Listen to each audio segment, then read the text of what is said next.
She got one of her friends to message me on Facebook, saying I'm killing her by cutting off the money, that she might lose her house, that I'm a terrible son.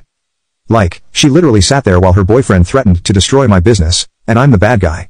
Some of my other relatives started calling too. They only ever contact me when they need money, but suddenly they're all concerned about mom. None of them offered to help her pay her bills though. Funny how that works. They're happy to tell me what I should do with my money, but won't spend any of theirs. About a month after I cut off all the payments, I'm leaving work late one night, and guess who's waiting in the parking lot? Mom and Ben. At first I thought maybe they came to apologize, but nope. Ben looked ready for a fight, and Mom had that look she used to get when she was about to start screaming. Ben gets in my face right away. He's all skinny and twitchy looking now, probably from all the stuff he's been doing. Found out later he'd gotten into some pretty heavy stuff, which explained a lot. I work out, like, 4 to 5 times a week, plus I got this thing about always looking professional for business. So we looked like completely different types of people standing there. He starts yelling about how I'm killing mom, how she's going to be homeless, how I'm choosing money over family. I try walking around him to my car, but he kept getting in my way. Mom's just standing there watching, not even trying to calm him down. Then he does try to grab my laptop bag. Now, this bag has my work computer with all kinds of company information on it. After all that stuff with Mike trying to get company secrets, no way was I letting Ben anywhere near it. I pull the bag back, tell him to back off, he tries grabbing it again, and I push him away, not hard, just enough to get some space. That's when he tries to punch me, like actually tries to straight up hit me in the face, and since I work out, that didn't go well for him. I blocked it, those boxing classes finally paid off, and pushed him back harder this time. He falls on his butt looking shocked, like he can't believe his little brother actually defended himself.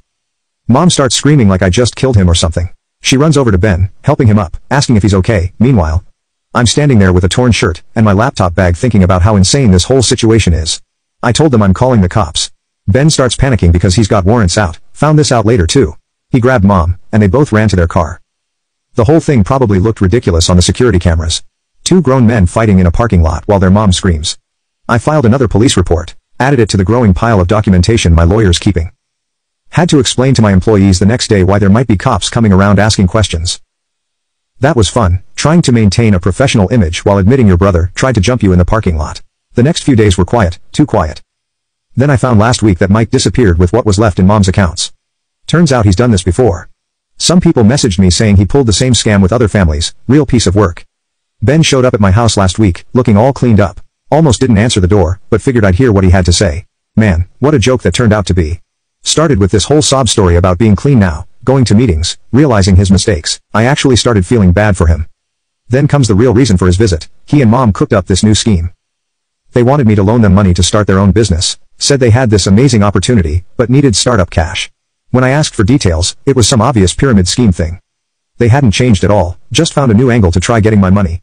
That was the last straw for me. I told Ben to get off my property and never come back. He started with the usual guilt trip about Mom losing her house, about family sticking together. I just laughed and went inside, watched on my security cameras as he kicked my mailbox and drove off. Mom's getting evicted next week. Her friend, the only one who still talks to me, told me she's been showing people these old pictures of us when we were kids, crying about her ungrateful son who abandoned her, didn't mention the part where she let her boyfriend threaten me, or how she tried scamming me multiple times. You know what's crazy? Ever since I cut them all off, my business is doing better than ever.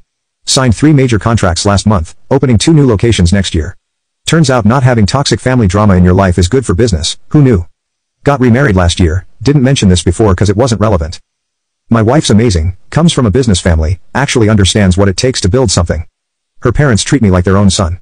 We're expecting our first kid in a few months. That's what real family looks like, people who support each other instead of trying to take advantage. Sometimes I think about that kid I was, growing up in that roach-infested apartment, watching Mom work multiple jobs. I wanted so bad to help her have a better life, and I did. Paid her bills for years, gave her a nice house, sent her money every month, but it was never enough. She and Ben always wanted more, always felt entitled to everything I built. Mom and Ben don't know about my new family. They don't know where I live now, moved to a gated community last year.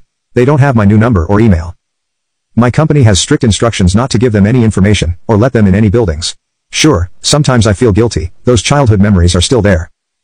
But then I remember how they tried to destroy everything I built, how they conspired with Mike to steal my business, how they never once apologized for any of it.